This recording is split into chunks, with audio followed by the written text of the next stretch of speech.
Hey, salut à tous les passionnés, j'espère que vous allez bien. Pour ma part, ça va très bien. Et aujourd'hui, durant cette vidéo, je vais vous présenter que des majorettes pratiquement. Ne serait-ce qu'une matchbox avec à la fin, du coup, une petite comparaison avec une ancienne et la nouvelle. Du coup, on va partir sur les majorettes qui encore ont frappé extrêmement fort. On va commencer avec la Dodge Charger que vous n'allez pas voir du coup on va voir juste ici, c'est parti. Maintenant, pour la majorette, c'est la petite Dodge Charger, voilà, très très belle, que j'ai déjà pu présenter lors de la vidéo précédente, mais qui elle n'est pas du tout de la même couleur que l'autre. Du coup on va l'enlever du blister. Voilà, du coup elle est très très belle, sa petite carte ici, voilà. Du coup ça montre les statistiques de la voiture. Je vais pas tous les citer, mais en tout cas on a un bon V8 comme on aime, d'une vitesse maximale de 211 km/h, ce qui est quand même assez sympa pour l'année. Du coup voilà pour la majorette. Alors, en ce qui concerne la couleur, du coup, ça c'est du orange mat avec des bandes de couleur noire brillante.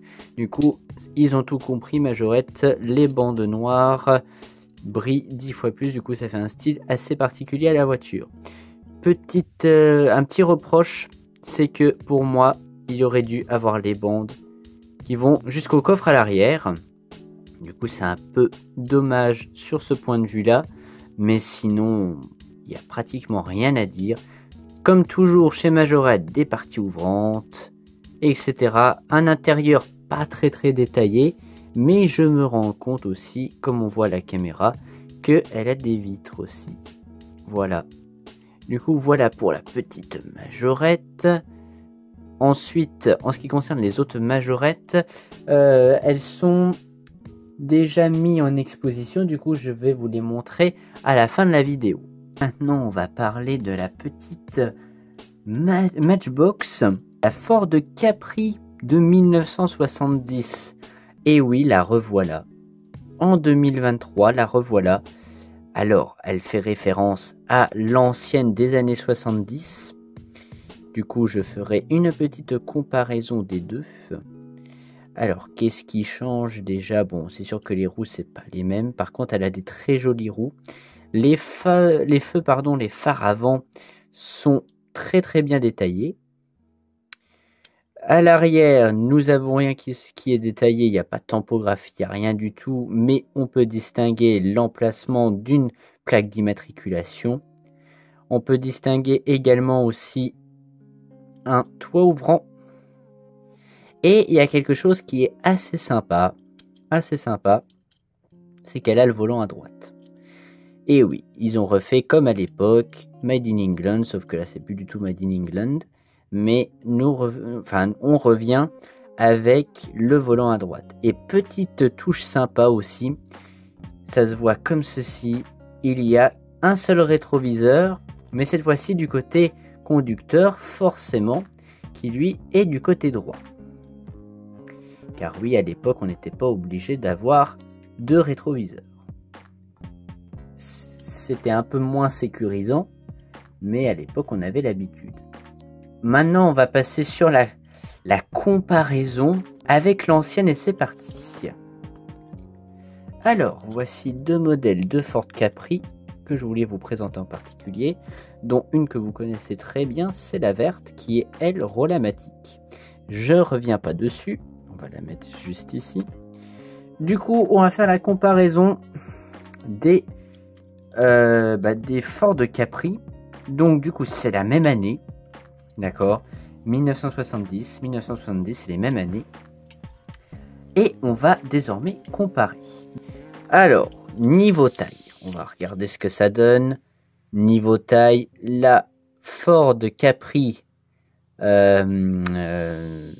de couleur rose, enfin c'est violet, de couleur violet est plus large et plus grande. C'est déjà un point. Il y a un rétroviseur que l'autre n'a pas. Voilà, le rétroviseur est ici. il n'y a pas l'attache remorque. Et en plus, la nouvelle n'est pas équipée de suspension. Tandis que les anciennes, elles, en avaient. Alors ça, c'était vraiment impeccable et surtout très sympa de leur part. En ce qui concerne le moteur, nous avons des parties ouvrantes que dans les nouvelles, nous n'avons pas. Ça, c'est quand même un point qui est très important. Et surtout, le détail du moteur pour l'ancienne qui est magnifique. C'est magnifiquement bien reproduit. Filtre à air, etc. Les cylindres. Tout est refait presque à l'identique. Il y a aussi quelque chose d'assez sympa. C'est que dans la nouvelle, tout comme l'ancienne, ils ont le volant à droite. Ça, c'est impeccable. Donc, comme je vous ai dit, niveau taille, c'est pas ça qu'est ça. Bon, après, c'est comme je vous avais présenté pour les majorettes. C'était la même chose. Après, on n'y peut rien, c'est comme ça. Et puis aussi, il y a une différence que je n'ai pas abordée. C'est surtout la hauteur de la voiture. Car oui, dans les années 70, avec les suspensions, on peut constater qu'il y a une légère petite différence en hauteur. Voilà. Comme vous pouvez le constater, elle est beaucoup plus haute que l'autre. Voilà. Si on les met de profil, c'est très flagrant. Mais si on y réfléchit bien, celle de 2022, enfin fin 2022, début 2023, a quand même un petit meilleur détail, si je puis dire, c'est la trappe à essence. Elle se situe juste ici. Tandis que l'autre ne l'a pas. Donc c'est quand même un point assez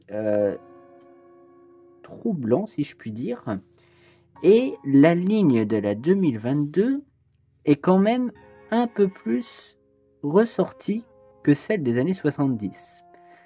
Après, comme je vous dis, dans les années 70, on ne pouvait pas tout faire. Et franchement, c'était magnifique pour l'époque ce qu'ils faisaient. Du coup, on n'est pas là pour critiquer en tout cas. Et aussi, petit point à aborder, la plaque d'immatriculation est très visible. Voilà. Et en plus, elle a des petits numéros, etc. Du coup, on peut dire quand même que la plaque est présente. Tandis que dans l'autre, elle n'y est pas. Du coup, ce sont des petits points qui peuvent faire une grande différence à la voiture. Voilà. Niveau intérieur, c'est pareil. Ne serait-ce que je préfère l'intérieur de la Rose par rapport qu'il est beaucoup plus clair et il ressort énormément avec la couleur de la voiture.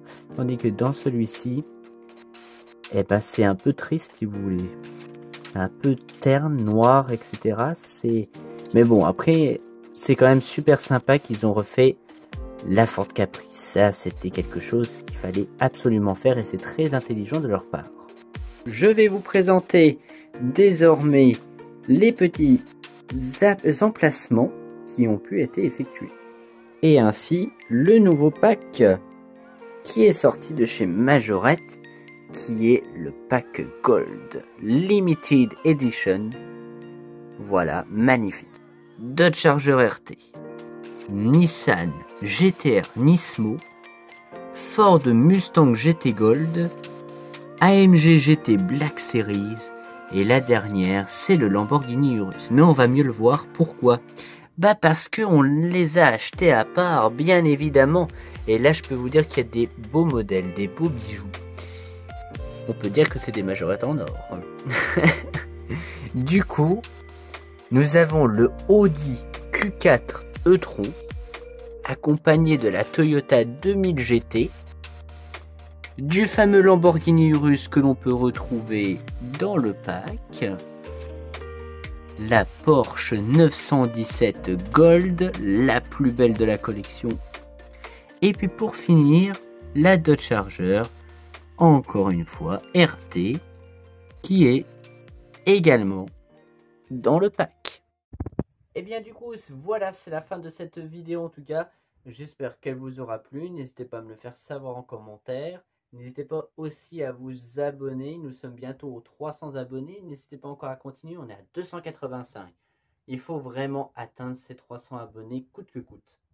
Sur ce, moi je vous dis à la prochaine vidéo. C'était la maison de la petite voiture et puis à bientôt tout le monde. Salut!